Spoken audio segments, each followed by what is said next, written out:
வணக்கம் friends, welcome to my channel. நம்ம இன்றைக்கி பார்க்க போகிறது ஹெல்த்தியான ஒரு ஹெல்த் மிக்ஸ் ரெசிபி தான்.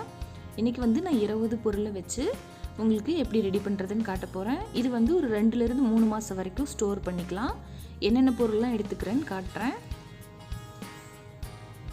மில்லட்ஸில் திணை, வரகு, குதிரைவாளி 3 எடுத்திருக்கேன்.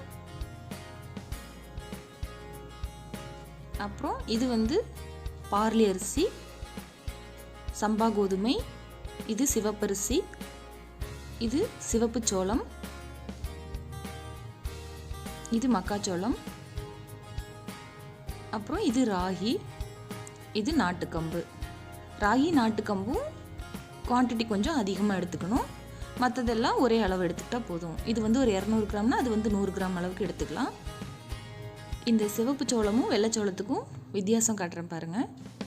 இது ஒயிட் சோளம் நான் பரப்பி வச்சுருக்கேன். அது மேலே சிவப்பு சோளத்தை போட்டு காட்டுறேன். இது இயற்கையாகவே இந்த மாதிரி நேரத்தில் நமக்கு சோளம் கிடைக்குது. இது நிறைய விளையிறதில்ல. அங்கங்கே ஒரு சில தோட்டத்தில் மட்டும் பயிரிடுவாங்க இந்த வகை. நான் ஊர்லேருந்து வரும்போது இது வாங்கிட்டு வந்தேன். இப்போ நட்ஸ் எடுத்துக்கலாம். நட்ஸ் என்ன வச்சுருக்கீங்களோ அதை எடுத்துக்கோங்க. முக்கியமாக பாதாம், முந்திரியும் எடுத்துக்கோங்க. அது கூட நம்ம வீட்டில் என்ன இருக்கோ அது எல்லாமே ஒரு கைப்பிடி அளவுக்கு எடுத்துக்கோங்க. பாதாம், முந்திரி, வால்நட்டு, பிஸ்தா, பூசணி விதை, இது 5 எடுத்திருக்கேன். இப்போ என்கிட்ட இது 5 தான் இருக்குது. வெள்ளரி விதை இருந்தால் எடுக்கலாம், சூரியகாந்தி விதை இருந்தால் எடுக்கலாம். இது எல்லாமே ஒரு கை அளவுக்கு நம்ம எடுத்துக்கலாம். இதெல்லாம் எக்ஸ்ட்ரா நம்ம வீட்டில் என்ன இருக்கோ அதை நீங்கள் கூட சேர்த்துக்கோங்க. இப்போ தேவையான பொருள் எல்லாமே எடுத்து வச்சாச்சு.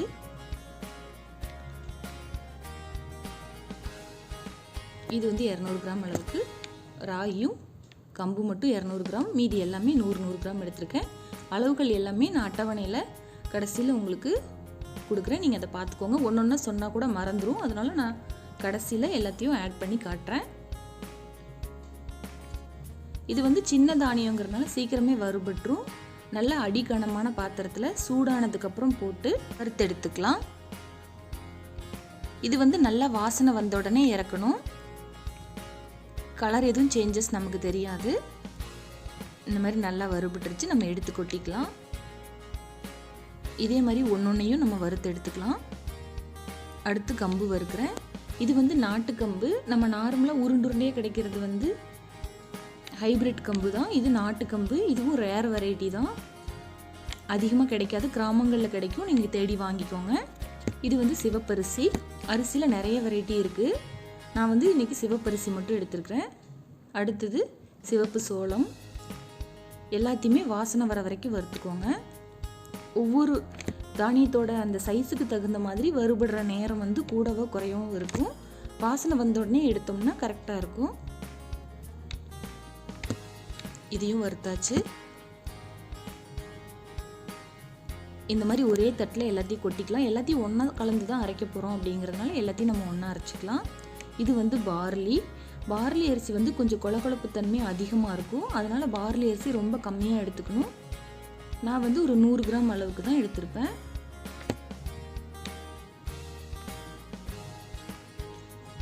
இது திணை. இதுவும் அப்படி தான், ரொம்ப சின்னதாக இருக்கும். உடனே வறுபட்டுரும். வாசனை வந்தோடனே இறக்கிடுங்க. இந்த மாதிரி ஒவ்வொன்றையும் நம்ம நல்லா வாசனை வர வரைக்கும் வறுக்கும்போது சாப்பிடும்போதே அந்த மனம் ரொம்ப டேஸ்டியாக இருக்கும். பிடிக்காதவங்களுக்கு கூட நம்ம செய்யும் போதே அந்த வாசனை ரொம்ப பிடிக்க ஆரம்பிச்சிடும். கண்டிப்பாக சாப்பிடுவாங்க. இந்த மாதிரி ஒரு தானியமும் நான் வறுத்து எடுத்துக்கிறேன். அடுத்து குதிரைவாளி வறுத்தாச்சு.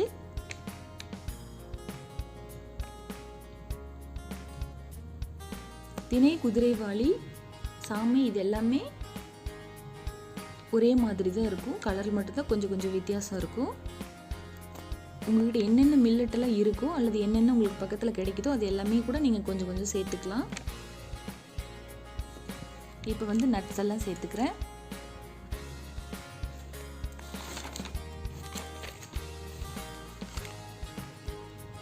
இப்போ நட்ஸ் எல்லாம் போடுறதுனால நமக்கு ஃபைன் பவுடராக கிடைக்காது, கொஞ்சம் குறகுறப்பாக தான் கிடைக்கும்.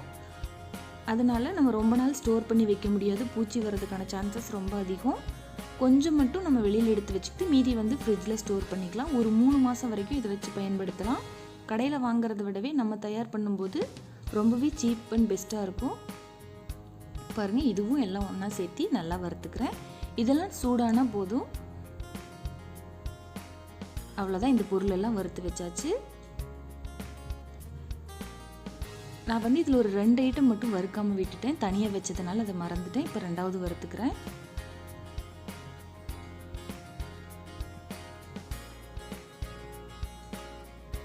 பாசிப்பயிறு